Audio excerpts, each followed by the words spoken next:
మిగతా విస్తృతంగా వచ్చినటువంటి నాయకులందరితో కలిపి సమావేశం పెట్టుకున్నాం.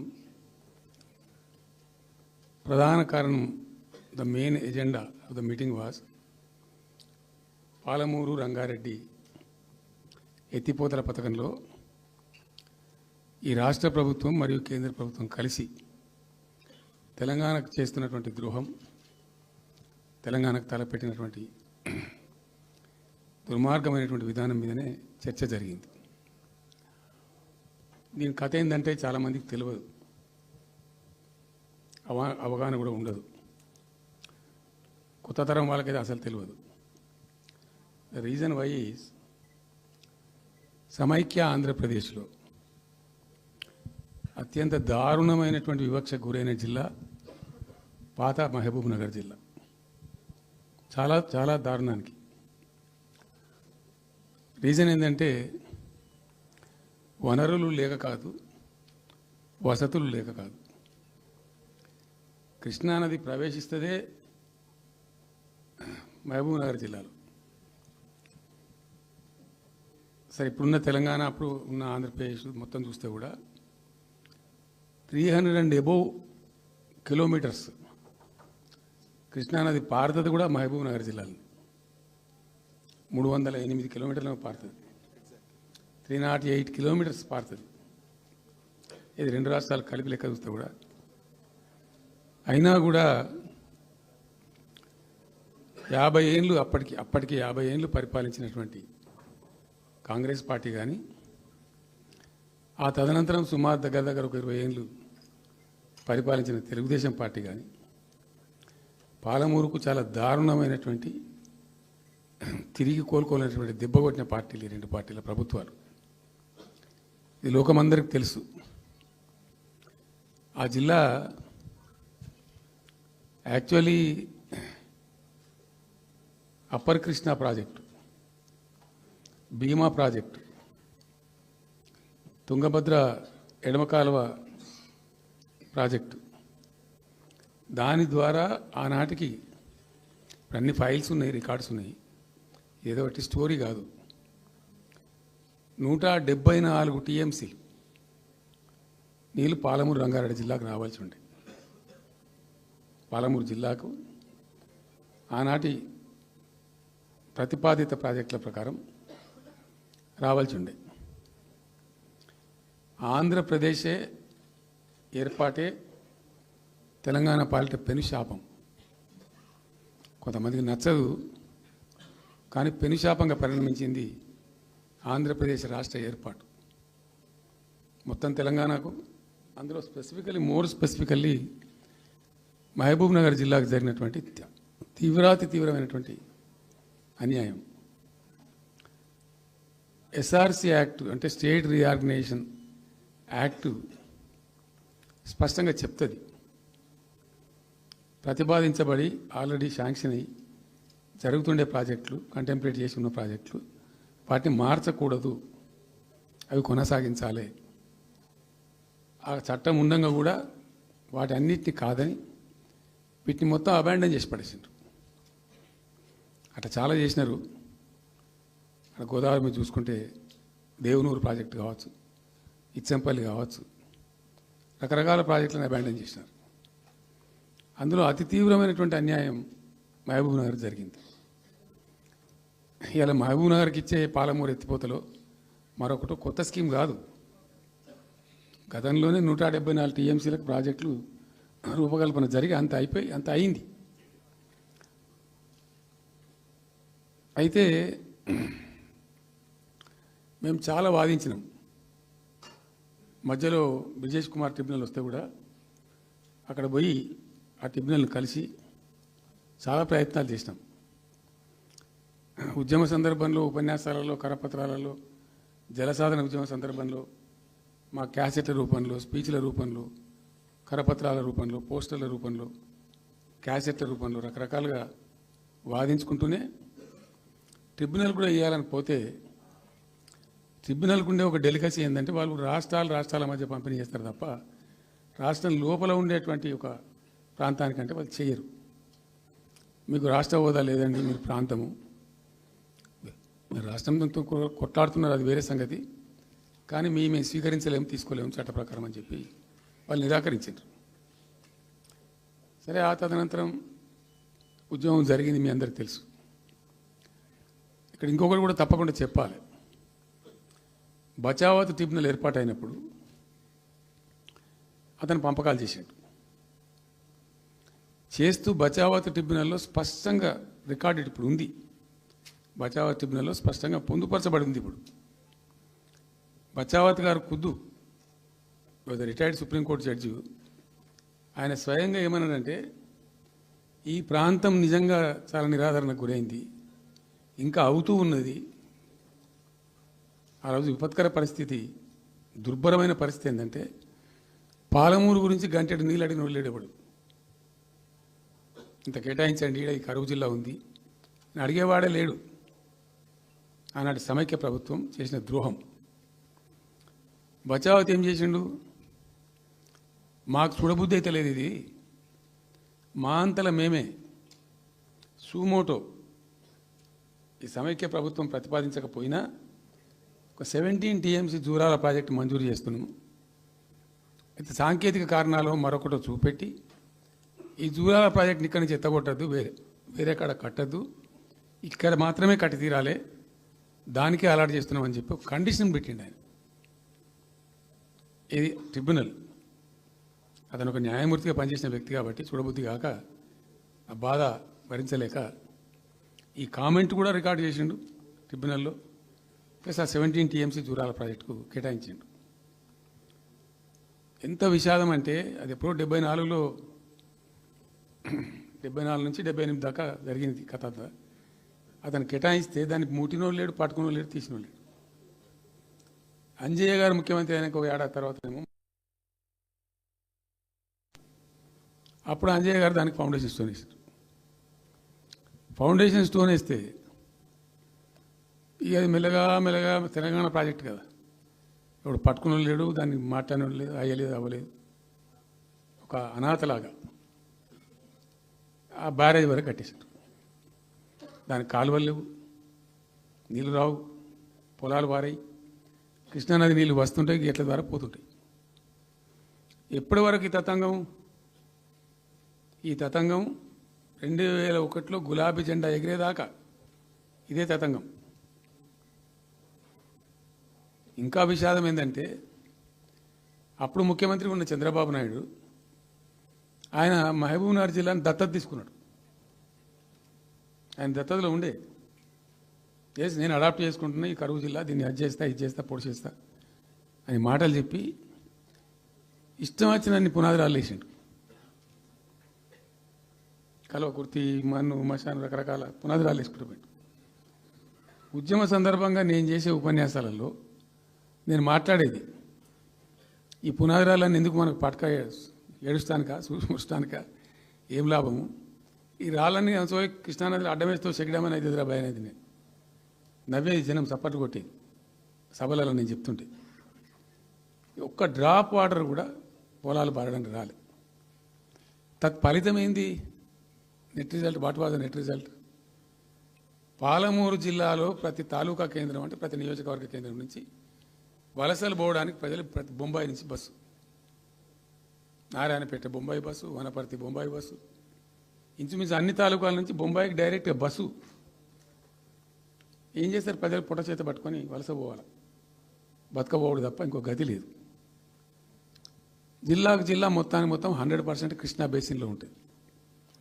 భయంకరమైన కరువు. చివరికి ఆ జిల్లాలో ఉండే అనేక మంది కవులు అనేక పాటలు రాసినారు. ఆ గోరెడ్డి వెంకన్న గారు అయితే పల్లె పల్లెలో పల్లెలు మొలిసే పాలమూరులోన అని చెప్పి పాట రాసి పాడిండు. ఆ పాట బాగా పాపులర్ సాంగ్ కూడా, తెలంగాణ ఉద్యమం పొడుగుతో కూడా భయంకరంగా మోగినటువంటి సాంగ్. సో అట్లా జరుగుతూ ఉంది. మేము ఏడుస్తా పోయినాం, చూస్తా పోయినాం. అవి ఉన్న రెండే ప్రాజెక్టులు. ఒకటి బచావతి పెడితేనేమో జూరాల గతి అది. అప్పుడు చంద్రబాబు నాయుడు గారి స్లోగన్ సమైక్య రాష్ట్రంలోనే సమగ్ర అభివృద్ధి. నేను ప్రథమ మహాసభకు పాలమూరు జిల్లాకు పోయినా, మహబూబ్నగర్ టౌన్లో పెట్టాం. పెద్ద భారీ మీటింగ్ జరిగింది. దాదాపు 70-80 వేల మంది వచ్చిండ్రు. ఆ మీటింగ్లో నాకు బాగా కోపం వచ్చి, ఏమయ్యా చంద్రబాబు నాయుడు, అప్పటికి ఏంటంటే కర్ణాటకకి కొంత ముంపు ప్రాంతం ఏమిటి, జూరాల ప్రాజెక్టులో ఏంటంటే కొద్ది ముంపు ప్రాంతం కర్ణాటక రాష్ట్రంలో ఉంటుంది. ఒక 13 కోట్ల రూపాయల వరకు కాంపెన్సేషన్ కట్టాల్సి ఉంది. కట్టడు, ₹1 కట్టడు. ఏమయ్యా చంద్రబాబు నాయుడు గారు, నువ్వు దత్తత తీసుకున్నావు, కథ తీసుకున్నావు, డైలాగులు చెప్తున్నావు, ఇక చచ్చిపోతాను జనము, బొంబాయికి వలసలు పోతుండ్రు. ఇటువంటి పరిస్థితులలో కూడా కర్ణాటకకు డబ్బులు కట్టడానికి డబ్బులు లేవా? ఇదేనా సమైక్య రాష్ట్రంలో సమగ్ర అభివృద్ధి అంటే? బట్టిగా బ్యారేజ్ ఆ గోడలకు కట్టిన విడిచిపెట్టేది చూసి తమాషా పడన్నా అని చాలా తీవ్రమైన విమర్శలు చేశాను. మోకాళ్ళ మీద పరిగెత్తి కట్టిండి చంద్రబాబు నాయుడు. అప్పుడు ఆ కర్ణాటక చెల్లించాల్సిన కంపెన్సేషన్ ఏదైతుందో మోకాళ్ళ మీద ఉరికి నా దాడి తట్టుకోలేక కంటిన్యూగా పెట్టినాం. దాని తర్వాత చంద్రబాబు నాయుడు పార్టీకి సంబంధించిన ఎమ్మెల్యేనే ఆర్డీఎస్ దగ్గర బాంబులు పెట్టి పేల్చేయడం, అది మీ అందరికీ కూడా తెలుసు. బాంబులు పెట్టి పేల్చడం 2-3 సార్లు పేల్చారు. నేను ఫస్ట్ ఉద్యమంలో, తెలంగాణ ఉద్యమం స్టార్ట్ అయిన తర్వాత నేను ఎంచుకున్న ఎజెండా, నా ఎజెండాలో మొదటి పాదయాత్ర నేను చేసినటువంటిది జోగులాంబ టు గద్వాల పాదయాత్ర చేసిన. ఈ అన్యాయం సంగతి ఏంది అని దాన్ని ప్రజలలో ఎండగట్టాలని చెప్పి, గవర్నమెంట్ కూడా ఒత్తిడి తేవాలని చెప్పి, ఎందుకు తెలంగాణ ఉద్యమం చేస్తున్నామని లోకానికి తెలియాలని చెప్పి నేను జోగులాంబ టు గద్వాల పాదయాత్ర చేసిన. దాన్ని మొత్తం అసలు కంప్లీట్ 80,000 ఎకరాలకు బారాల్సినటువంటి ఆ ఆర్డీఎస్ కెనాలు 15,000 ఎకరాలు, 10,000 ఎకరాలు, 20,000 ఎకరాలకు వచ్చింది, తగ్గిపోయింది. అడిగే నాతులు లేడు. నేను అంతకు ముందే, పాదయాత్ర కన్నా ముందే స్వయంగా మేమందరం జిల్లా మహబూబ్నగర్ జిల్లా నాయకులు నేను కలిసి, ఆర్డీఎస్ హెడ్ వర్క్స్ ఎక్కడ ఉంటాయంటే కర్ణాటకలో ఉంటాయి, రాయచూరు దగ్గర. అక్కడ దాకా పోయి మొత్తం ఆశాంతం ఆ కాలువ పొడవుతో తిరిగి అర్థం చేసుకొని ఆ తర్వాతనే నేను గద్వాల టు మన ఆలంపూర్ టు గద్వాల పాదయాత్ర పెట్టాను. తిరిగి దాన్ని ఎక్స్పోజ్ చేసినాం. అప్పుడు అక్కడ గొడవ చేస్తే మళ్ళీ అప్పుడు జూరాల లింక్ కెనాల్ను మొదలుపెట్టింది చంద్రబాబు నాయుడు. జూరాల టు ఆర్డీఎస్కు లింక్ కెనాల్ అని మళ్ళీ డ్రామా కట్టి, అంటే ప్రతిసారి ఏమార్చడము తెలంగాణ ప్రజలను ఒక రకమైన దగా చేయటం తప్ప రాలే, ఒక డ్రాప్ వాటర్ రాలే, ఎప్పుడు రాలే. సరే కొట్లాడుతూ పోయినాం, ప్రజలు బాగా కలిసి వచ్చిండ్రు, సందర్భం కలిసి వచ్చింది, తెలంగాణ అదృష్టం బాగుంది, తెలంగాణ రాష్ట్రం ఏర్పడింది. ఇదంతా కూడా మీకు అన్న ముందు జరిగిన చరిత్ర, ప్రతి ఒక్కరికి తెలిసిన చరిత్ర. ఇది ఏం కొత్త స్టోరీ కాదు, కల్పిత కథ కాదు, పుట్టించి చెప్పేది కాదు. పాలమూరు జిల్లా యొక్క దరిద్రం, ఆ దరిద్రంలోకి పాలమూరు నెట్టివేయబడ్డ పరిస్థితి. నేను అందుకే ఊకే మొత్తుకునేది కదా, తెలంగాణ వెనుకబడ్డ ప్రాంతం కాదు, వెనుక పడేయబడ్డ ప్రాంతం, వెనుకకు నెట్టివేయబడ్డ ప్రాంతం అని చాలాసార్లు చెప్పేది. నేను వందల ఉపన్యాసాల్లో చెప్పిన, అది ప్రూవ్ టు బి కరెక్ట్. దాని తర్వాత ఎక్కడి దాకా పోయిన పరిణామాలంటే, పాలమూరు జిల్లాలో ఎండాకాలం వచ్చిందంటే గంజి కేంద్రాలు పెట్టేది. ఏడిసినాం మేము ఒకరోజు, గంజి కేంద్రాలతోని పాలమూరు, ఎందుకంటే యువకులంతా పాపం వలస ఉన్న, ముసలి వాళ్ళు చచ్చిపోడు, తిండి దొరకక, దానికి గంజి కేంద్రాలు పెట్టి కమ్యూనిస్ట్ పార్టీలు వాళ్ళు వచ్చేది కొంత అడావుడు చేసి ప్రజలకు కొంత గంజి పోసే ప్రయత్నం. చివరి గంజి కేంద్రాలు పెట్టే స్థాయికి దిగజారిపోయింది పాలమూరు. కృష్ణా నది 300 కిలోమీటర్లు పారే జిల్లాలో చాలా దారుణం పోయింది. లివ్వా అంటే కేటాయింపులు ఉన్నాయి, పత ఉంది, కార్ఖానా ఉంది, అప్పర్ కృష్ణా పేరుంది, తుంగభద్ర కాలువ పేరుంది, రకరకాల బీమా ప్రాజెక్టు పేరుంది, అన్నీ ఉంటాయి కానీ రాదు. చూడడానికి మళ్ళీ ముఖ్యమంత్రి దత్తతలో ఉంటుంది కానీ రాదు, ఏమీ రాలే. ఇంకా అందంగా ఈ ప్రాజెక్టులను, నేను కూడా అప్పుడు తెలుగుదేశం పార్టీలో పనిచేసిన కదా, ఈ ప్రాజెక్టులకు పెండింగ్ ప్రాజెక్టులను పేరు పెట్టిన ఒక టైటిల్ గొప్పతనంలాగా, పెండింగ్ ప్రాజెక్టుల జాబితాలో వాటిని తోసేసి పాలమూరున బాగా గతికి తెచ్చిండ్రు. సరే రాష్ట్రం వచ్చిన తర్వాత జరిగింది ఏంది, టోటల్గా మేము సమీక్ష చేసుకున్నాం. గోదావరి ఏంది, గొంగడి ఏంది, కృష్ణ అయింది, మనకు రావాల్సిన వాటా అయింది, దగా జరిగింది ఎక్కడ, ఎట్లా సరిదిద్దాలా, ఎట్లా మన ప్రయాణం ముందుకు పోవాలా, ఏం జరగాలి అని ఆలోచన చేసినాం. చాలా తీవ్రమైనటువంటి మదన పడ్డం. టాప్ ప్రయారిటీలో ఈ జిల్లా ఆదుకోవాలి మనం. అత్యంత భయంకరమైన కరువు ఉంది ఇక్కడ, కొంచెం లైన్లో పెట్టుకోవాలి. ఇప్పుడు మన సొంత రాష్ట్రం కాబట్టి మనకు ఆ ఇబ్బందులు ఉన్నాయని చెప్పి మా ప్రస్థానం ప్రారంభించాం. మొట్టమొదలు యుద్ధ ప్రాతిపదికన ఏవైతే పెండింగ్ ప్రాజెక్టులను పెట్టినరో వాటిని రన్నింగ్ చేసినాం. వాటిని అన్నిటికీ నెట్టెంపాడు కావచ్చు, భీమా కావచ్చు, కల్వకుర్తి కావచ్చు, అన్నిటిని కూడా బ్రహ్మాండంగా లైన్లోకి తెచ్చినాం. తెచ్చి స్టార్ట్ చేసినాం. నికరంగా 6.5 లక్షల ఎకరాలకు ఆయకట్టు తెచ్చినాం ఆ పాలమూరు జిల్లాలో. మా గవర్నమెంట్ ఉన్నప్పుడే. ఇది అక్కడ ప్రజలందరికీ తెలుసు, అందరికీ తెలుసు, ప్రతి వాళ్ళకి తెలుసు. సామర్థ్యాలు పెంచుకున్నాం కొన్ని. నెట్టెంపాడులో భాగంగా ఒకటి రేలంపాడు రిజర్వాయర్ ఉంటుంది. అది జస్ట్ 1.5 TMs, 1/4 to 2 TMs అది ఉండే. నేను రివ్యూ చేసి అక్కడ రైతులతో మాట్లాడి, మీకు పంట పండదు, కష్టమవుతుంది కాబట్టి నేను కొద్దిగా పెంచాలని చెప్పి డబుల్ ద సైజ్ చేసినాం, 4 TMs చేసినాం, పంట పండాలి కాబట్టి. అట్లా రకరకాల చర్యలు తీసుకొని దాని ద్వారా ఆ కల్వకుర్తి లిఫ్ట్ ఇరిగేషన్ ద్వారా, ఈ నెట్టెంపాడు ద్వారా, బీమా ద్వారా, బీమా phase 1, phase 2 ద్వారా అన్నీ కలిపి 6.5 లక్షల ఎకరాలకు. వాస్తవం చెప్పానంటే ఎంత దుఃఖభాజనం అంటే, ఎంత బాధాకరం అంటే, కృష్ణానది 300 కిలోమీటర్లు ప్రవహించేటువంటి పాలమూరులో 30,000 ఎకరాలు కూడా పారకం లేదండి. RDS అన్ని కలిపి లేదు, అసలు రావు, నీళ్ళు రావు, కాలువ లేదు, పొలం లేదు, ఏం లేదు. అందుకే అది వలసల జిల్లా అని పేరు ఎందుకు వచ్చింది పాలమూరుకు? ఎందుకు వలస పోతారు ప్రజలు? ఎంత కంపల్సరీ ఉంటే పోతారు, ఎంత దుఃఖం ఉంటే పోతారు, ఎంత బాధ ఉంటే పోతారు. ఆ విధంగా ఒక 6.5 లక్షల ఎకరాలు దానికి తెచ్చినాం. మిషన్ కాకతీయలో కొద్దిగా ప్రయారిటీ పెట్టి, భౌగోళికంగా బాగా విశాలంగా ఉండే జిల్లా కాబట్టి ఇప్పుడు కొత్త జిల్లాలు చేసుకున్నాం, కానీ ఆ రోజు అది పెద్ద జిల్లా. దానికి మిషన్ కాకతీయలో టాప్ ప్రయారిటీ ఇచ్చి మైనర్ ఇరిగేషన్ చెరువులు మొత్తాన్ని పోయినాయిగా అమ్ముకున్నారు, అబాండనైనాయి. మిగిలిన వాటిని కొన్ని సామర్థ్యాలు పెంచి ఒక పద్ధతికి తెచ్చినాం. అదో 1,20,000, 1,50,000 ఎకరాలకు అది దోహదపడ్డది. చెక్ డ్యాములు కూడా కట్టుకున్నాం. చాలా వాగుల మీద 100 కొద్ది చెక్ డ్యాములు కట్టినాం. ఇవన్నీ కూడా మీ కళ్ళ ముందే జరిగినాయి, మీ అందరికీ కూడా తెలుసు. ఈ RDS కెనాల్కి మోసం జరిగింది కాబట్టి మధ్యలో తుంగభద్ర మీద పెట్టి తుమ్మిల లిఫ్ట్ కూడా తెప్పించి తుమ్మిల లిఫ్ట్ కూడా పూర్తి చేసినాం. ఏది RDS ద్వారా కోల్పోయిన ఆయకట్టును రిస్టోర్ చేయడానికి తుమ్మిల లిఫ్ట్ కూడా స్టార్ట్ చేసినాం, నీళ్ళు పోపించినాం, బ్రహ్మాండంగా ఆయకట్టు అంతా పార్పించినాం.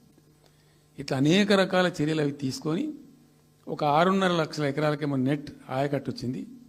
ఇండైరెక్ట్ ఆయకట్టేమో భూగర్భ జలాలు పెంచడానికి కట్టిన చెక్ డ్యాములు, మైనర్ ఇరిగేషన్ బాగు చేయడం, దాని ద్వారా కూడా 1,50,000 ఎకరాలకు వచ్చింది.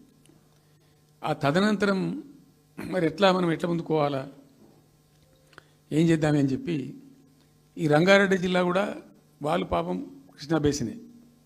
ప్రతి డ్రాప్ రంగారెడ్డిలో పడే ప్రతి వర్షం చుక్క కృష్ణానదికి పోతుంది, ఇంకెక్కడికి పోదు. నల్లగొండ జిల్లాలో కురిసే ప్రతి వర్షం చుక్క కూడా కృష్ణానదికి పోతుంది. 100% ఈ 3 జిల్లాలు కూడా నల్లగొండ, రంగారెడ్డి, పాలమూరు ఇవి 100% కృష్ణ బేసిన్లో ఉన్నాయి. మనము ఏదైతే మనకు కేటాయించినరో ప్రాజెక్ట్ వైజ్నో ఇంకోటనో కంబైన్డ్ స్టేట్ ఉన్నప్పుడు జరిగినటువంటి మోసం నుంచి బయటికి రావాలంటే మనం రాష్ట్రం ఏర్పడ్డ తర్వాత కొట్లాడాలి, మన వాటా మనం సాధించాలి. రివిజన్, కృష్ణా జలాల యొక్క పునఃపంపిణీ మీద ట్రిబ్యునల్ వేయించుకోవాలి, రివిజన్ పెట్టియాలి అని ఒక స్ట్రాటజీ పెట్టి దాన్ని కొట్లాను.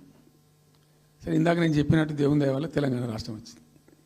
ఈ ప్రాజెక్టు కంప్లీట్ చేస్తూనే పాలమూరు రంగారెడ్డి ఎత్తిపోతల పథకానికి శ్రీకారం చుట్టాం.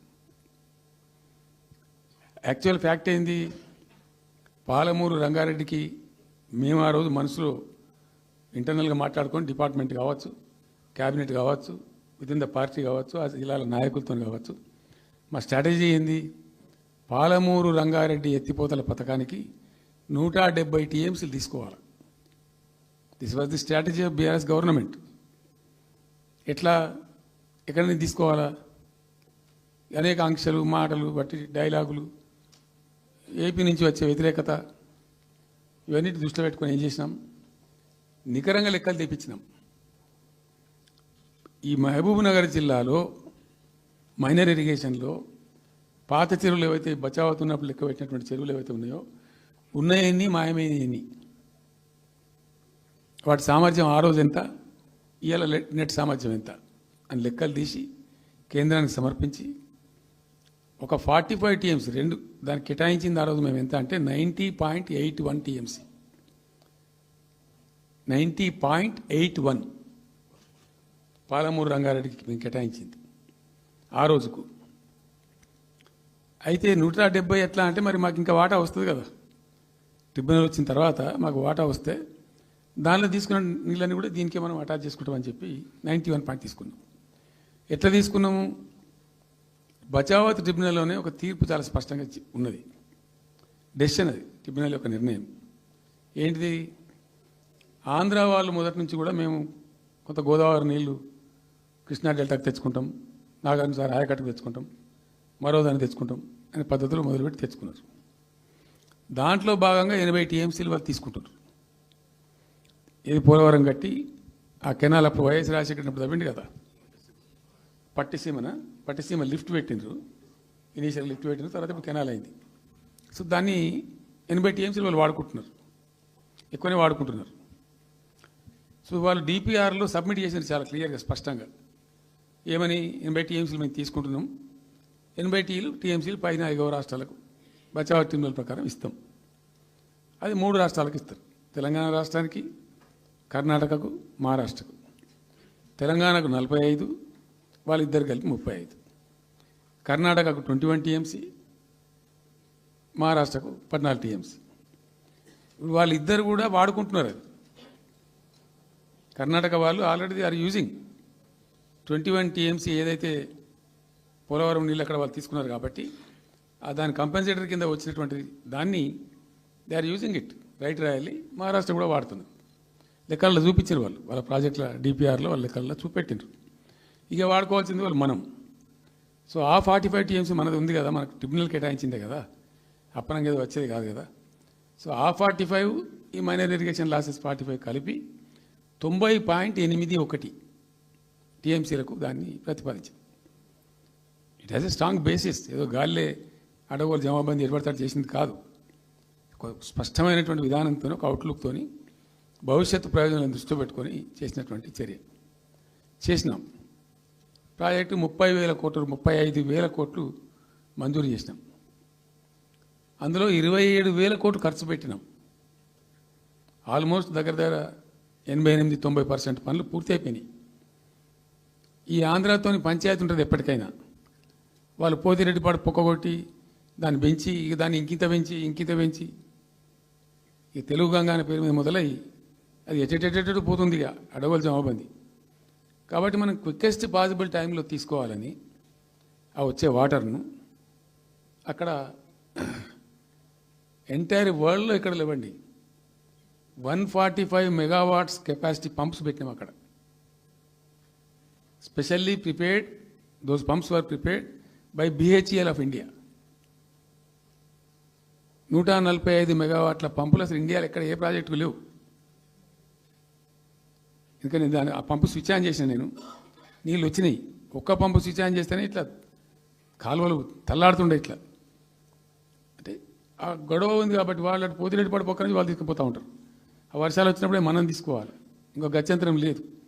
కాబట్టి క్విక్కెస్ట్ పాసిబుల్ టైంలో ఈ రిజర్వాయర్లు నింపుకుంటే మనం సేఫ్ అయిపోతాము, జిల్లా కాడికి కొంత న్యాయం జరుగుతుందని చెప్పి ఆ 145 మెగావాట్స్ కెపాసిటీ ఉండే పంప్స్ పెట్టినాం.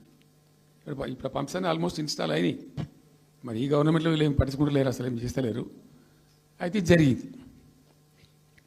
జరిగిన తర్వాత ఏమైంది, అనుమతులు సాధించారు.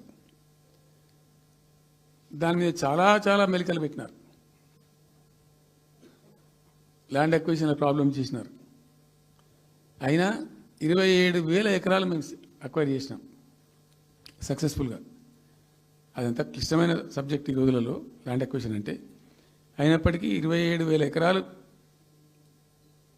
అక్వైర్ చేసినాం, 27,000 కోట్లు ఖర్చు పెట్టినాం. అంత కాన్సన్ట్రేట్ చేసి చేసినాం. గ్రీన్ ట్రిబ్యునల్కి పోయినారు, ఆ స్టేని క్యాన్సిల్ చేయించినాం. అనేక రకాల అడ్డంకులు కల్పించే ప్రయత్నాలు ఎన్ని చేసినా వాటన్నిటిని అధిగమిస్తూ ఆ ప్రాజెక్టును ముందుకు తీసుకొని పోయినాం. అయితే ఈ పంపులన్నీ ఇన్స్టాలేషన్ అయిపోతుంది, బ్రహ్మాండంగా ఉంది. సరే, ఇంతగా అది మా గవర్నమెంట్ మారింది. సహజం, రాజకీయాల్లో గెలుపులు ఉంటాయి, ఓటములు ఉంటాయి, ప్రభుత్వాల మార్పిళ్ళు ఉంటాయి, జరుగుతాయి. కానీ ఎంత తెలుగు తక్కువ దద్దమ్మ ప్రభుత్వం వచ్చినా, నెక్స్ట్ సక్సెసివ్ గవర్నమెంట్ ఎవరు వచ్చినా రాష్ట్ర ప్రయోజనం కదా ఒక ప్రాజెక్ట్ అంటే. ప్రజలకు నీళ్ళు వచ్చేది కదా, ప్రజలు బ్రతికేది కదా, దాన్ని కొనసాగిస్తారు. ఇప్పుడు ఒక్క తట్టెడు మట్టి కూడా తీయలేదండి. మా గవర్నమెంట్ పోయిన తర్వాత పాలమూరు ఎత్తిపోతల పథకంలో ఒక తట్టెడు మట్టి కనీసం తీయలే. మరి దాన్ని ఎందుకు అబాండన్ చేసినరో, దాని వెనక ఏం ఉద్దేశం ఉందో, ఇంత నిష్క్రియాపరత్వం ఏంది, ఇంత దారుణమైంది. 2 నెట్ సంవత్సరాలు గడిచిపోయినాయి. ఇప్పుడు మేము గమనిస్తున్నాం. మధ్యలో ఏమైంది, కేంద్ర ప్రభుత్వంతో తమాషా. బీజేపీ మొదటి నుంచి మాకు తెలంగాణకు శని అయింది. అది కేంద్ర ప్రభుత్వం ప్రతిదాన్ని వ్యతిరేకించడమే. ప్రతిదాన్ని చంద్రబాబు ఎన్డీఏలో చేరడం, ఆయన మాటలు పట్టుకొని వ్యతిరేకించడం, అడ్డంగా ఇష్టం వచ్చిన పద్ధతులు. మేము బాగా కొట్టాను. మేము ఉన్న రోజులు అనేకమైనటువంటి పోరాటాలు చేసినాం. చేసి దాన్ని ఎప్పటికప్పుడు సాధించుకున్నాం. అనుమతులు కానీ ఇంకోటి కానీ మొత్తం 9-10 అవసరం పడతాయి. అందులో 6 అనుమతులు ఆల్రెడీ వచ్చేసినాయి. Main environmental impact, environment assessment కమిటీది అదే మెయిన్ అసలు ప్రాజెక్టుకు లైఫ్ లైన్. దాని మొత్తం అనుమతులు వచ్చేసినాయి.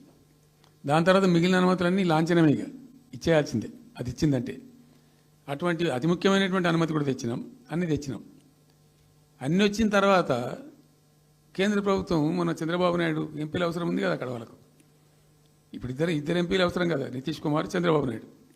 దానికోసం బీజేపీ ఎంతకైనా దిగజారుతుంది. అక్కడ ప్రభుత్వం నిలబెట్టుకోవాలి కాబట్టి ఎంతకైనా దిగజారి ఆయన మాట పట్టుకొని డిపిఆర్ను వాపసు పంపించారండి. మేము ఉన్న రోజులు రాలే డిపిఆర్ వాపసు. అనుమతులు తెచ్చిన ఉల్టా మేము. ఇంకా డిపిఆర్ వాపసు వస్తే భూమి ఆకాశం ఒకటి చేయాలా రాష్ట్ర ప్రభుత్వం? ఎంత లొల్లి చేయాలా, ఎంత హడావుడి చేయాలా? ఆల్ పార్టీ డెలిగేషన్ తీసుకుపోవాలి. అవసరం వస్తే మేము వడ్లు కొనకపోతే పోయి ఢిల్లీలో ధర్నా చేసినామండి. మేము అప్పుడు మా గవర్నమెంట్ ఉన్నప్పుడు రైతులు పండించిన పంట కొనకపోతే యావత్తు ఎమ్మెల్యేలు, క్యాబినెట్ అందరం పోయి ఢిల్లీలో ధర్నా చేసి కేంద్ర ప్రభుత్వం మెడలు వంచినాం. మేము 80 లక్షల టన్నులు మనకి తీసుకుంటామనేటువంటి ఒప్పందం మీద సంతకం చేయించుకొని వచ్చినాం. వడ్లు కొనిపించినాం ఎఫ్సిఐతోని. మామూలు వడ్లు కొనకపోతేనే మేము అంత అడావుడు చేసిపోయినాము. కానీ ఒక ఇంత పెద్ద ప్రధానమైన 3 జిల్లాలకు సంబంధించిన ప్రాజెక్టు డిపిఆర్ వాపసు పంపిస్తే వీళ్ళు కుయ్యలేదు, కుట్టుకోలేదు, వాళ్ళకి చెప్పని కూడా చెప్పలేదు. తెలియదు ఎవరికి బయట. జస్ట్ దేవర్ మమ్. ఇంకా బాధాకరమైన అంశం ఏంటంటే అసలు 170 టీఎంసీలకు దాదాపు మేము ఏమి చేస్తే బ్రిజేష్ ట్రిబ్యునల్ నడుస్తుంది కదా. దీనిలో ఎట్లుంటుందంటే ఇంకో విషయం అండి, దీన్ని స్పష్టంగా చెప్తున్నాను, మళ్ళీ కన్ఫ్యూజన్ వద్దు. దేశంలో ఒక కొత్త రాష్ట్రం ఏర్పడితే దానికి కొన్ని సంక్రమణలు ఉంటాయి. నీళ్ళెన్ని రావాలి, ఫలాన్ని ఎంత రావాలి, ఫలాన్ని ఎంత రావాలి అని కొన్ని సంక్రమిస్తాయి ఆటోమేటిక్గా. అది ఎస్ఆర్సీ యాక్ట్. భారతదేశంలో ఇనీషియల్గా ఉన్నాయి 14 స్టేట్సే. ఇప్పుడు జమ్మూ కాశ్మీర్ అదేదో వాళ్ళు చేసినారు, కానీ అదర్వైజ్ 15 రాష్ట్రాల తర్వాత ఏర్పడ్డాయి. వాళ్ళు దాన్ని ఇప్పుడు యూనియన్ టెరిటరీ చేసింది కదా లద్దాఖ్ను. 15 అంటే ఒరిజినల్గా ఉన్నదానికంటే ఇంకో రాష్ట్రం ఎక్కువ కలిపి కొత్త రాష్ట్రాలు వచ్చినాయి. సో వాటికి పద్ధతి ఉంది. ఏ రాష్ట్రం ఏర్పడ్డప్పుడు దానికి ఏదేమి ఇవ్వాలి, హైకోర్టు ఎట్లా, పలాంది ఎట్లా అన్నీ దానికి ఒక చట్టం ఉంది. అవన్నిటిని బుల్డోజ్ చేస్తూ ఇక్కడ ఇయ్యలే. నీళ్ళు ఎన్ని రావాలా, ఫస్ట్ ఛాయిస్ వాళ్ళకి ఇస్తారంటే ఆ రాష్ట్రాలకు ఇస్తారు. ఏ రాష్ట్రాలు అయితే విడిపోయినాయో మీరు మ్యూచువల్ అండర్స్టాండింగ్లో చేసుకోండి అని ఇస్తారు. ఇక్కడ పొసిగే కార్యక్రమం కాదు. కాబట్టి మేము ఏం చేసినామంటే 1 ఇయర్ తర్వాత, 1 ఇయర్ లోపు ఒకవేళ పరిష్కారం అయితే 2 రాష్ట్రాలు చేసుకోవాలా, లేదా సెంట్రల్ గవర్నమెంటే ఆర్బిట్రేషన్ ద్వారా చెయ్యాలా కూర్చొని. చేయనప్పుడు ఏం చేయాలంటే సుప్రీంకోర్టు పోవాలి. మేము 1 ఇయర్ తర్వాత కేంద్ర ప్రభుత్వానికి అప్పీల్ చేసినాం. సెక్షన్ 3 వేయండి, మాకు కృష్ణా జలాల పునఃపంపిణీ చేయండి. చేస్తే దాన్ని వాళ్ళు ఖాతరు చేయాలి. మేము సుప్రీంకోర్టుకు పోయినాం. సుప్రీంకోర్టు కోపానికి వచ్చింది కేంద్ర ప్రభుత్వం మీద కూడా. ఒక రాష్ట్రం అంటూ ఏర్పడ్డప్పుడు యాక్ట్ ప్రకారం, పార్లమెంట్ యాక్ట్ ప్రకారం వాళ్ళకి రావాల్సిన అన్నీ రావాలి కదా. మరి ఇది కూడా వాళ్ళకి ఏదో తేల్చండి, మీరు తెలుస్తారా లేదంటే అప్పుడు ఆ మంత్రి, ఆయన పేరు షెకావత్ ఉండే కదా, గజేంద్ర సింగ్ షెకావత్, నేను ఢిల్లీ పోయినప్పుడు నన్ను రిక్వెస్ట్ చేసిన ఆయన, భాయ్ సాబ్ మాకు కూడా ఇబ్బంది అవుతుంది, మీరు అది విత్డ్రా చేసుకోండి సుప్రీంకోర్టులో కేసు, మేము సెక్షన్ 3 వేస్తామండి. అప్పటికే 2-3 ఏళ్ళు గడిచిపోయింది, డిలే అవుతా ఉన్నది. నేను పోయినప్పుడు అడుగుతున్నా, పర్సూ చేస్తున్నా, మాట్లాడుతున్నాం, ప్రైమ్ మినిస్టర్ లెటర్స్ ఇచ్చినాం, అన్నీ చేస్తున్నాం. ఫైనల్గా సుప్రీంకోర్టు చివాట్లు పెట్టిన తర్వాత వాళ్ళు ఉండి మీకు విత్డ్రా చేసుకుంటే దయచేసి మేము ఇట్లా సుప్రీంకోర్టు ఆర్డర్ ఇస్తుందని తెలిసిపోయింది వాళ్ళకు కూడా. ఆటోమేటిక్ ఇస్తుంది కదా కోర్టు ఆర్డర్, న్యాయప్రదంగా రావాల్సింది ఇస్తుంది. కాబట్టి ఎట్లా తప్పేటట్లేదు ఇక కోర్టు ఆర్డర్ ఎందుకని చెప్పి మీరు విత్డ్రా చేసుకోండి భాయ్ సాబ్, మేము ఇచ్చేస్తాం. మంచిగా విత్డ్రా చేసి మళ్ళీ లెటర్ పెట్టినాం. మీరు చెప్పిన ప్రకారం విత్డ్రా చేసుకున్నామండి అంటే లెటర్ పెట్టండి అంటే పెట్టినాం. అది ప్రాసెస్లో ఉంది సెక్షన్ 3 వేయడానికి. చివరికి వేసారు. ఇప్పుడు సెక్షన్ 3 వేసారు, దాని మీద బిఎస్ ట్రిబ్యునల్ అపాయింట్మెంట్ కూడా అయిపోయింది. ఇప్పుడు వాదనలు జరుగుతున్నాయి, మాకేం రావాలి, మీకేం రావాలి, తెలంగాణ రాష్ట్రం, ఆంధ్ర రాష్ట్రం మాట్లాడుతూ ఉన్నారు. సో ద క్వశ్చన్ ఏంది, అక్కడ ఉంది, ఇప్పుడు తేలుతుంది. మా ఉద్దేశం ఏంది, 90 టీఎంసీలు అయితే మాకున్నాయి నికరం, మాకు ఎవరు ఇచ్చేది ఏం లేదు, ఎవరు అడుక్కునేది ఏం లేదు. అడిషనల్ ఇంకో 60-70 టీఎంసీ, ఇంకో 70-80 టీఎంసీ కావాలంటే ఎట్లా అంటే, ఈ ట్రిబ్యునల్లో వచ్చేటువంటి అధిక వాటా ఏదైతే మనకు ఉంటుందో, ఇందులో ఒక గుడ్ సైన్ అని ఈయన బ్రిజేష్ ట్రిబ్యునల్ ఏం చేసిండు, వచ్చిన తర్వాత ఆయన ఒకటి చేసిండు.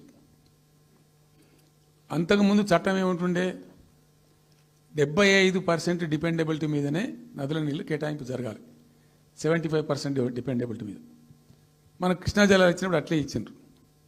ఈయన బ్రిజేష్ ట్రిబ్యునల్ వచ్చిన తర్వాత ఈయన ఏం చేసిండంటే 75% బోల్డ్ అండి, మంచి సర్ప్లస్ ఇయర్స్లో చాలా వర్షాలు పడుతున్నాయి, కావాల్సిన నీళ్ళు వస్తున్నాయి, అవి వేస్ట్ అవుతున్నాయి అనవసరంగా, అట్లెందుకు కేటాయింపులు చేసుకుందాం, 65% డిపెండబిలిటీ పెట్టుకుందాం అని చెప్పి పెట్టిండు.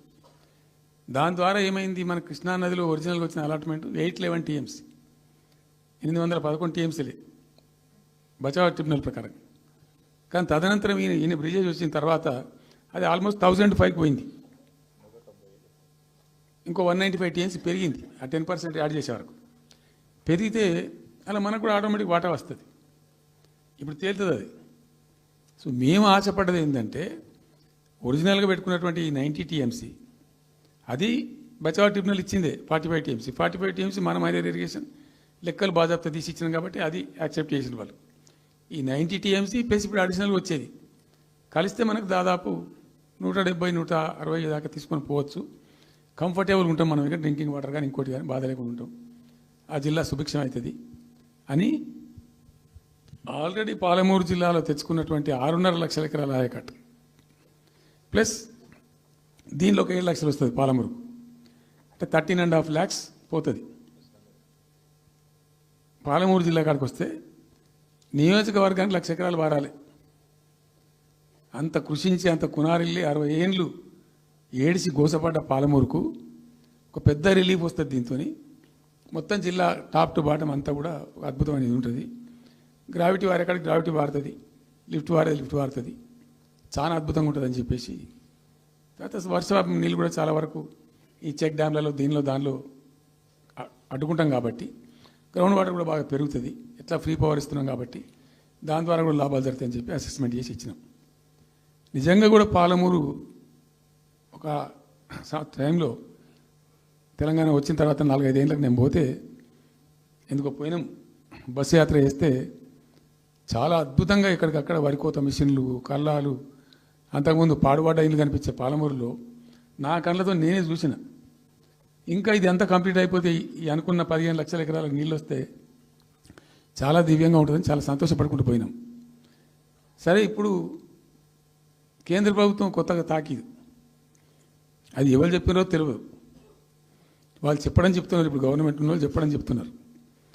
ఏంది, మీరు 90 టీఎంసీలు పెట్టుకున్నారు, పాత గవర్నమెంట్ పంపించింది, ఒకటి డిపిఆర్ తిప్పి పంపించిండ్రు, దాని మీద సడి లేదు, సప్పుడు లేదు, లులి లేదు, లూకాండం లేదు, తల ఊగుతున్నారు. ఎందుకు తల ఊగుతున్నారు? రాష్ట్ర ప్రయోజనాలు కాపాడడానికి లేకపోతే, రాష్ట్రానికి వచ్చిన నీళ్ళని కూడా కాపాడే స్థితి లేకపోతే ఇదేం దద్దమ్మ ప్రభుత్వం? ఇంత చేత కానీ ప్రభుత్వం ఉంటే ఎట్లా? నోరు లేని ప్రభుత్వం ఉంటే ఎట్లా? పెద్ద నోరు పెట్టుకొని పెద్ద గడబడి చేయాలి కదా. ఒక 10 టీఎంసీలు పోతేనే ఒక్కొక్క రాష్ట్రం ఎక్కడి దగ్గర పోయి కొట్లాడతారు. ఇవాళ మొత్తం డిపిఆర్ఏ పంపించి ప్రాజెక్ట్ని ఆగం చేసే పరిస్థితి వస్తే సప్పుడు లేదు ఒకటి. రెండవది, ఇప్పుడేం చేసిండ్రు? ఇరిగేషన్ మంత్రి లెటర్ రాసిండు. వాడు చెప్పిండు, అది చెప్పిండా చెప్పలేదు భగవంతుని గారికి, 45 టీఎంసీలు ఇవ్వండి మాకు అనుమతి అని చెప్పి. ఎట్లా రాస్తావు నాకు అర్థం కాదు. నువ్వు ఏ ముఖం పెట్టుకొని రాస్తావు?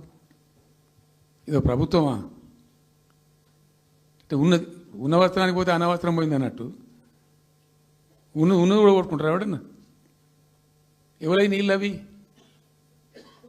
ఆల్రెడీ బచావ్ ట్రిబ్యునల్ తీర్మానంలో ఇచ్చింది. దాన్ని కర్ణాటక వాడుతుంది, అటు మహారాష్ట్ర వాడుతుంది. వాళ్ళ లెక్కల్లో చూపెడుతున్నారు వాళ్ళు. రాల్మట్టి డ్యాంలో వినియోగంలో చూపెడుతున్నారు వాళ్ళు. మాకు వచ్చిన 21 టీఎంసీ మేము ఇక్కడ వాడుతున్నామని చెప్పి. ఆ 2 ఎగువ రాష్ట్రాలు వాడుతుంటే ఇక్కడ వచ్చి మనకు వచ్చినటువంటిది బాజాప్తా, అది కూడా ట్రిబ్యునలే కదా. బచావత్ కూడా ట్రిబ్యునలే కదా. ఆ ట్రిబ్యునల్ తీర్పు ద్వారా వచ్చిన 45 టీఎంసీలు నువ్వు ఎందుకు ఆపుతున్నావు ఇప్పుడు? ఇదో రాష్ట్ర ప్రభుత్వమా? అసలు ప్రభుత్వం ఉందా? నిద్రపోతున్నారా? ఇంతసేపు రియల్ ఎస్టేట్ దందా తప్ప ఇంకోటి లేదా? ఇల్టు భూములు ఎట్లా అమ్ముదాం, పల్టు భూములు ఎట్లా అమ్ముదాం, ఆ భూములు ఎట్లా దెబ్బ పెడదాం, ఇంకెంత కమిషన్ కొడదాం, ఇది తప్ప రాష్ట్ర ప్రయోజనాలు, నీళ్లు, రైతులు, మనుషులు లేరా? ప్రాజెక్టులు ఎందుకు 2 నెలల నుంచి ₹1 పెట్టలే? ఎందుకు ఒక తట్టడి మట్టి తీయలే? ఎవరు నిరోధించింది మిమ్మల్ని? ఎవరు అడ్డుపడ్డారు మీకు? ఎవరు కట్టేసారు మీ కాళ్ళను? అటు పైసా పనిచేయరు, నిష్క్రియాపరత్వంగా ఉంటారు. డిపిఆర్ పంపిస్తే సపోర్ట్ చేయరు. ఇలా చివరికి 45 టీఎంసీ అని రాస్తారు. అంటే ఏం కాబోతుంది? ఎవరో ఒత్తిడి ఉంది దీని వెనుక? ఏం కుట్ర దాగుంది ఇది? 2 ఏళ్ళ నుంచి నేను మౌనం పాటించి చూసుకుంటూ వస్తున్నాం. తప్పని పరిస్థితి నేను బయలుదేరినప్పుడు తప్పదు. అటు కేంద్రాన్ని ఎక్స్పోజ్ చేస్తాం, ఇటు రాష్ట్రాన్ని ఎండగడతాం ప్రజల మధ్యలో ఖచ్చితంగా. ఇలా మొత్తం విస్తారంగా మాట్లాడినాం, చర్చించినాం. చాలా పెద్ద ప్రజా ఉద్యమాన్ని శ్రీకారం చుడతాం. కంపల్సరీ పాలమూరు, రంగారెడ్డి, నల్లగొండ జిల్లాలలో గ్రామాన దానికి పోస్టర్ డిజైన్ అవుతుంది, కరపత్రం డిజైన్ అవుతుంది. ప్రజా ఉద్యమాలు చేస్తాం, పెద్ద బహిరంగ సభలు పెడతాం. నేను స్వయంగా అటెండ్ అవుతున్న బహిరంగ సభలకు. ప్రజాక్షేత్రంలో ఈ ప్రభుత్వం యొక్క నిష్క్రియాపరత్వాన్ని ఎండగడతాం. ఇప్పుడు వాయిస్ అయితే తెలంగాణకు, మరి తెలంగాణకు ఉన్న ప్రభుత్వం మాట్లాడకపోతే ఇంకెవరు మాట్లాడాలా? మాకు 2 బాధ్యతల్ని, ఒకటి తెలంగాణ తెచ్చిన పార్టీగా, రెండవది ప్రధాన ప్రతిపక్షంగా కూడా కంపల్సరీ మా డ్యూటీ మేము చేయాలి. అందుకోసం గాను వీళ్ళు ఏదో తమాషకు మేము అదోటి ఇదోటి అడ్డం పొడుగు మాట్లాడి, కిరికిరి మాటలు మాట్లాడి, ఈ కారు కూతలు కూసి ఏదో చేస్తామనుకుంటే నడవదిగా. ఏళ్ళ దాకా వేరే కథ, రేపటి నుంచి వేరే తోలు తీస్తాం ఎక్కడికక్కడ. ప్రజలు ఖచ్చితంగా ఎక్కడికక్కడ నిలబెట్టే ప్రయత్నం చేస్తాం. అడుగున చెక్ చేస్తాం, ప్రతి విషయంలో చెక్ చేస్తాం. Sufficient time we have given. మేము తొందరపడి మేము ఎందుకు కన్నెర్రి అయ్యి మా ప్రభుత్వం పోయింది వీళ్ళు వచ్చింది అనేటువంటి ఒక పిచ్చి అయ్యి అట్లా మేము చేయలే, అటువంటి వాడికి పోలే. ఇష్యూల మీద పోరాడుతున్నాం, ఒకే ఫీజు రియంబర్స్ మీద పోరాడుతున్నాం, ఇంకోటి పోరాడుతున్నాం. రకరకాల భూదందాల మీద, దోపిడీ మీద, చెర్ల మీద పోరాడుతున్నాం. పార్టీ కొట్లాడుతున్నది, తప్పదు కాబట్టి కొట్లాడుతాం. ఇప్పుడు మొత్తం మొదటికే ముప్పొచ్చే పరిస్థితి ఉంది. అటు గోదావరి మీద అరాకిరి చేసి చంద్రబాబు నాయుడు, ఏపీ ప్రభుత్వం నల్లమల సాగరు, ఈ సాగరు, ఆ సాగరు, అటు గోదావరి దోపిడీ జరుగుతూ ఉంటే దాని మీద సప్పులు లేదు. ఇటు కృష్ణలో ఇంత ఘోరంగా పాలమూరు ఎత్తిపోతల మీద దీని మీద సప్పులు లేదు. మరి ఎవరి ప్రయోజనాల కోసం ఉన్నట్టు రాష్ట్ర ప్రభుత్వం? ఏం చేయడానికి ఉన్నట్టు? ఏం జరుగుతున్నట్టు రాష్ట్రంలో? కాబట్టి ఎట్టి పరిస్థితుల్లో నేనే స్వయంగా రంగంలో దిగాలనుకున్నా. దిగినం. ఈరోజు డిసిషన్ అయిపోయింది. 2-3 రోజులలో, 2-3-4 రోజులలో, రాబోయే 3-4 డేస్లో ఆయా జిల్లాల నాయకులతో సమావేశమై ఖచ్చితంగా చాలా పెద్ద ఎత్తున అక్కడ గ్రామానికి డప్పు కొడతాం, మొత్తం సభలు పెడతాం, కవులు, గాయకులు, కళాకారులు అందరినీ తట్టి లేపుతాం. మీ పత్రికా విలేకరులను కూడా రిక్వెస్ట్ చేస్తాం. అక్కడ జరిగే అన్యాయాన్ని, ప్రజలకు జరిగేటువంటి అన్యాయాన్ని, ఈ జలదోపిని అరికట్టాలని, ఈ కేంద్ర ప్రభుత్వం అవలంబిస్తున్న విధానాన్ని కూడా తప్పకుండా చేస్తాం. ఇన్ని రోజులు ఒక రకంగా పోయినాం, కానీ తప్పేటట్లేదు. ఇప్పుడు ఎవరితోనైనా సరే కొట్లాడతాం, తెలంగాణ కోసం భయపడం, యాందాకాని పోతాం, ఈ కొండ మీద గోపైనా సరే కొట్లాడతాం తప్ప ఇడిచిపెట్టాం. ఇక్కడ ఏమి ముఖాలు చూసేది కానీ ఇంకోటి కానీ నైసిటీస్ ఏమి లేవు. There is no nicety at all. Will fight, డెఫినెట్గా ఫైట్ చేస్తాం. ఎందుకంటే రక్షించుకోవాలి, రాష్ట్రం యొక్క హక్కులు రక్షించుకోవాలి, నీళ్లు రక్షించుకోవాలి, రాష్ట్ర ప్రజల ప్రయోజనాలు రక్షించుకోవాలి.